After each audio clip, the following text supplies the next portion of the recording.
जिवंत राहिलो नाही कुठं मी मरणारच नव्हे. म्हणजे कारण ज्याचं आयुष्य मर्यादा कधी संपणारच नाही. पण त्या युगाच्या ठिकाणी मग ते होतं ते त्रेतायुग. मग त्या त्रेतायुगाच्या ठिकाणी अश्वाने सारे जण आत मृत पावले, कुणी अस्तित्वात नाही. मग असं असतं वेळी तुम्ही जिवंत ते कसे? त्यावेळीची गाढ निद्रा घेतली की या द्वापराच्या वेळी या निद्रेचा भंग करून आता तुझ्यापर्यंत आलो. म्हणजे झोपाळू आहात तुम्ही. हो असं म्हणू शकतो. नाही म्हणावंच लागणार आहे. कारण हो, एक दिवस 2 दिवस कुणी झोपू शकतो. युग पण अरे माझी झोपच तशी आहे. मान्य युगानुयुग मी झोपून राहू शकतो, पण एकदा उठतो की समोरच्याच काही भय नाही. चालेल ना, असे दिवस आम्हालाही हवे. वा. आणि त्यासाठी आम्ही इथपर्यंत आलो. कारण काय? मला एक सांगा, पांडवांचा अश्व आपण वंदन केला? नक्कीच. मेघवर्ण आपल्या समोर आला होता, बंदिवान केलाय. आपण बंदिवान केला. स्वतः मी 2 गोष्टी आपल्याकडे मला पूर्ण करून घ्यायच्या आहेत. वा. एक म्हणजे मेघवर्णाची आपण मुक्तता करा. दुसरी गोष्ट म्हणजे अश्वाची मुक्तता करा असं मी तुम्हाला सांगणारच नाही. वा. तसं जर का सांगितलं असेल, ज्याप्रमाणे तुम्ही वीर म्हणून तो बंदिवान केला, तो त्या वीरत्वाला कर्तनाचा डाग लागला जाणार नाही. त्याच कारणास्तव तुमच्याजवळ अश्वाला अश्व मुक्त करण्यासाठी मनात प्रश्न निर्माण झाला. कर्णपुत्र ऋषकेतू आपल्या समोर उभा आहे. म्हणजे कर्णाचा तू पुत्र. का संशय येतोय? ऋषकेतू तू. संशय येतोय? संशय वाटला नाही, पण मनात तुझ्याबद्दल चिंता वाटली. माझ्याबद्दल हा. आतापर्यंत आपुलकीनं चिंतेनं वावरणारी व्यक्ती माझ्या समोर आलीच नव्हती. मी पहिलाच आहे. तू पहिल्यांदा आहे. कारण मी समोरच्याची आधी काळजी करतो काळजी कर. आणि ऐकला नाही तर नावीलाजानं त्याला मारतो. नावीला पण त्या नावीलाजावर माझ्याजवळ तुझ्याबद्दल विलाज आहे. लक्षात काय सांगतो? म्हणून ते सांगतोय. पण मला एक सांग, माझ्याजवळ चिंता तुला का वाटावी? एकाच गोष्टीसाठी. म्हणून आज तू पांडवाला सहकार्य करतोय. बरोबर. त्यांचा अश्व मी बंधन केला आणि म्हणूनच तू माझ्यापर्यंत तो अश्व मुक्त करण्यासाठी आला. योग्य नाही. पण माझ्या प्रश्नाचं एक उत्तर दे. प्रश्न, तुझ्या बापाला कोणी मारलं?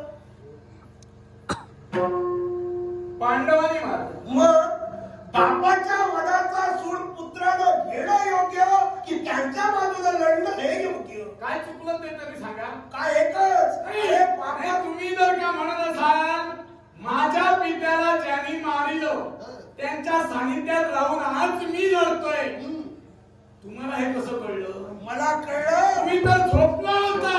अरे मी झोपलो माझ्या नसतो. पित्याला कुणी मारलं, माझ्या पित्यानं काय काय रणमैदानी केलं हे तुम्हाला कुणी सांगितलं? ज्या गुरुनं मला हा ज्या त्रिखंडात घडणारं सार्वत्रिक ज्ञान दिलं, ज्ञान दिलं. त्या गुरुनं ज्यावेळी हस्तस्पर्श माझ्या मस्तकी केला, त्यावेळी या भूतलावर काय चालतं याची पूर्णता ज्ञातमती मला आली. बरोबर आहे.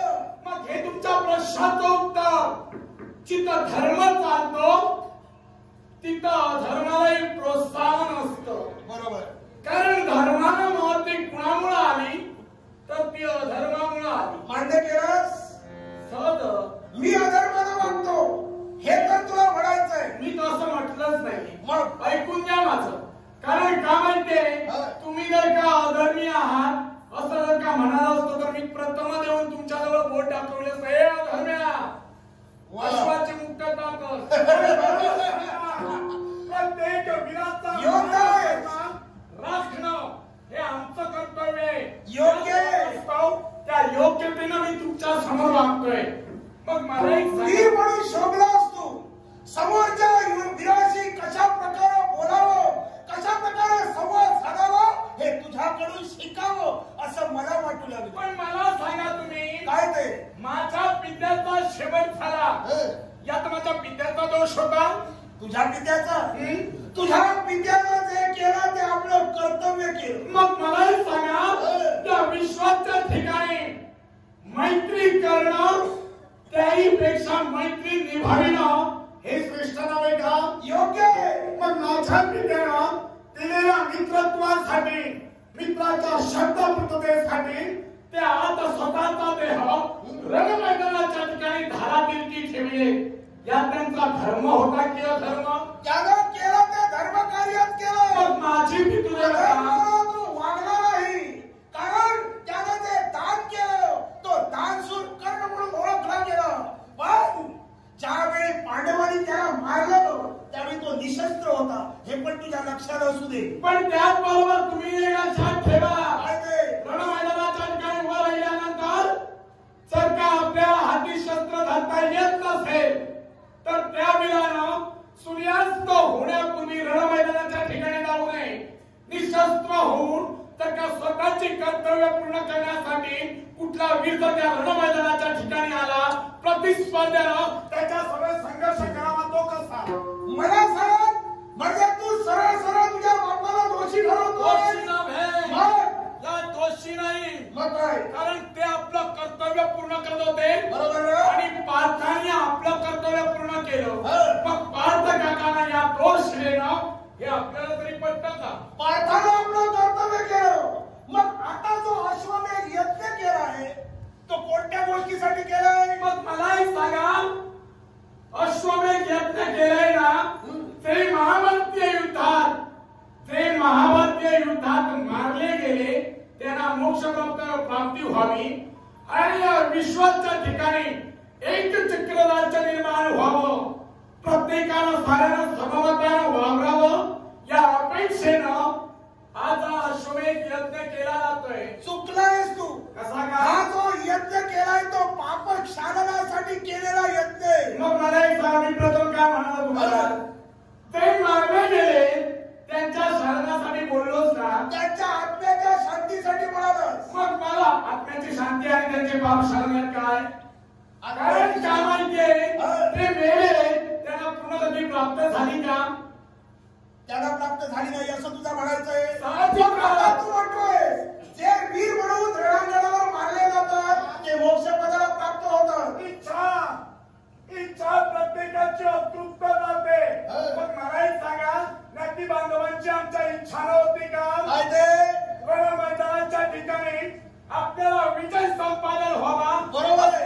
पुढचे राजकर्ते आम्ही व्हावं ही त्यांची इच्छा नव्हती. त्यांची इच्छा होती. मग त्या इच्छा पण मला सांग, त्यांची इच्छा होती मग त्यांच्या मुलाबाळाचं काय चुकलं? काय? आज त्यांची मुलं-बाळं, आज त्यांच्या पत्नी आज वैदव्याच्या पंक्तीला बसल्या. त्या कुणामुळे बसला? या पांडवांमुळे ना. पांडवांमुळे म्हणण्यापेक्षा त्यात दोष कौरवेश्वरांचा जेवढा आहे तेवढाच पांडवांचा आहे. आणि पांडवांचे जेवढे दोषी आहेत, पांडव जेवढे दोषी आहेत त्याहीपेक्षा सुखपरीने कौरवेश्वरही दोषी आहे. आताच तू म्हणालास प्रत्येक जण आपलं कर्तव्य करत असतो. म्हणूनच म्हणालोय, तो धर्माला साधाय किंवा अधर्माला कुठलंही झालं, आज त्या पांडवांचा धार्मिकता कुणामुळे वाढली? कौरवांमुळं. म्हणूनच तुम्हाला म्हणालो. पण त्याचबरोबर प्रश्न निर्माण झाला, त्या प्रश्नाचं उत्तर देतोय मी तुम्हाला. आज मी कौरवांच्या दिशेनं न वावरतोय तर कुणाच्या दिशेनं असेल तर पांडवांच्या दिशेनं. योग्य. 4 दिवशी 13वा दिवस रणमैदानाच्या ठिकाणी अभिमन्यूचा शेवट झाला आणि सुळानं पेटलेली त्याची पितृदेवता म्हणजे माझे काका. कौरव कटकातील साऱ्या जे गर्भवती आहेत त्यांचा गर्भछेदन करण्यासाठी त्यांच्या दिशेनं बाण सोडला. हा बाण सोडल्यानंतर माझी आई म्हणजे ऋषाली हिच्या जवळ तो बाण आला. पण त्या बाणापासून स्वतःचा गर्भ या विश्वाच्या ठिकाणी सफेद राहावा म्हणून माझ्या आईनं काय केलं, या विश्वाच्या ठिकाणी कुंती मातेला शरण गेले. कुंती मातेला शरण गेल्यानंतर जो बाण त्यांच्या दिशेने येत होता, या बाणाला म्हणजे देवचा देव गोपालकृष्ण यांची शपथ वाहिली आणि त्या गर्भाचं संरक्षण केलं. मग माझ्या आईनं दिलेला शब्द आतापर्यंत माझ्या सौभाग्याच्या घरानं तुम्हाला सहकार्य केलं नाही, पण ज्या पिंडाचं संरक्षण तुम्ही केलात तोच हा माझा पिंड त्याच्या पुढं तुमच्या सहकार्यानं वागेल. मग मलाही सांगा, आईचे शब्द पूर्ण करणं हे कर्तव्य या पुत्राचं नव्हे का? म्हणून तुला म्हणालो, तू एक योद्धा म्हणून शोधलास, पण मला माझ्या प्रश्नाचं उत्तर दे. काय हो? अभिमन्यू चक्रव्यूहात मारला गेला आणि त्याचा प्रतिशोध म्हणून आपल्या बाळाला गती देऊन गर्भपात करण्यासाठी आपला बाळ सोडला गेला. मग एक लक्षात ठेव, या जगातील सर्व हे एका राजकर्त्याला आपल्या माता पुत्रांसमान असतात. मग दुसऱ्याचा गर्भपात करण्यासाठी ज्यावेळी या विरुद्ध आपला बाळ सोडला, तो कोणता धर्म म्हणून सोडला? मग मला आता तुम्ही एक सांगा, काय ते धर्म किंवा विश्वाच्या ठिकाणी असा जर का तुमचा विषय आहे, तर आता तुम्हीच मला एक सांगा, बाळ जो सोडला होता तो कुणाच्या दिशेने होता? कौरव कंटकात वावरणाऱ्या स्त्रियांच्या दिशेने होता. साऱ्या स्त्रियांबद्दल सोडला नव्हता. मग मला सांग, वैरी होते हे सर्व कौरव पुरुष होते.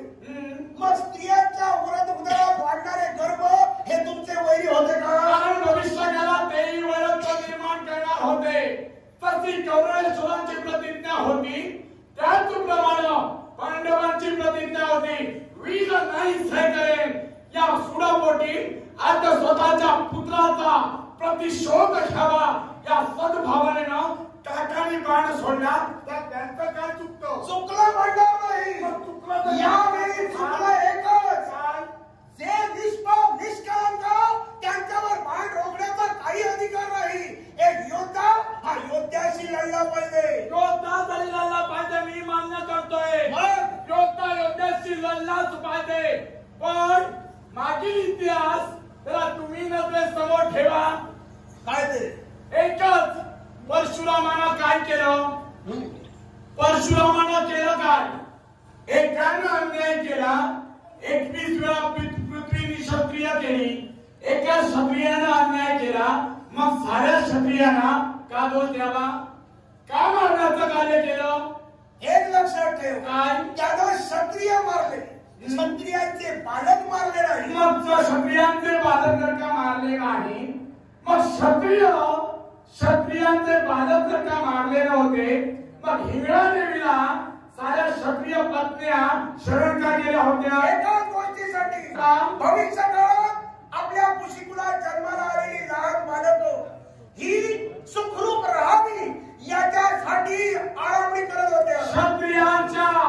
क्षत्रिय पत्न्यांच्या गर्भात शरदेचा गर्भ हा सतेज राहावा याच्यासाठी हिंगळा देवीला शरण गेल्या. योग्य. मला एक सांगा, त्यावेळी ते परशुरामानं केलं ते योग्य, आणि आमचे काका मध्ये पार्थ काका हे करतात ते अयोग्य. म्हणजे तुझ्या मतानं हे पांडव वावताय ते योग्य आहे? योग्य नाही. काय योग्य आहे? म्हणूनच मी तुम्हाला म्हणतोय, आज तो योग्यतेनुसारच मी इथं आलोय. अश्वाची मुक्तता करून घेऊन आलोय. मुक्तता केली जाणार नाही. वाटेल तो प्रसंग आला तरी चालेल, त्या प्रसंगाला सुसंग राहण्याचं सामर्थ्य दिले. मग त्याचं सामर्थ्यानं आम्ही तुमच्या समोर उभे आहोत. वाढेल. काय म्हणते? या तेजायुगाच्या ठिकाणी लंकाधीश रावण यांचा शेवट झाला, त्याचप्रमाणे या युगाच्या ठिकाणी, या द्वापारयुगाच्या ठिकाणी तुमचा शेवट करायला हा कर्णपुत्र कृष्णकेतू तत्पर आहे. मी मरणं हे निश्चित आहे, पण मी मरण्यापूर्वी हे जे काही दूषण तुम्ही वीरांना दिलंय, ते वीरांचं दूषण पुसल्याशिवाय इथून कसाच मारला जाणार? पुसलं होतं तर या विश्वाच्या ठिकाणी किती वीर आहे हे जगाला दिसलं नव्हतं. कारण नगाला तापवल्या व्यतिरिक्त तो वाचत नाही, आणि कोणती पिरगळल्या व्यतिरिक्त तुंतुण्याला वाचा फुटत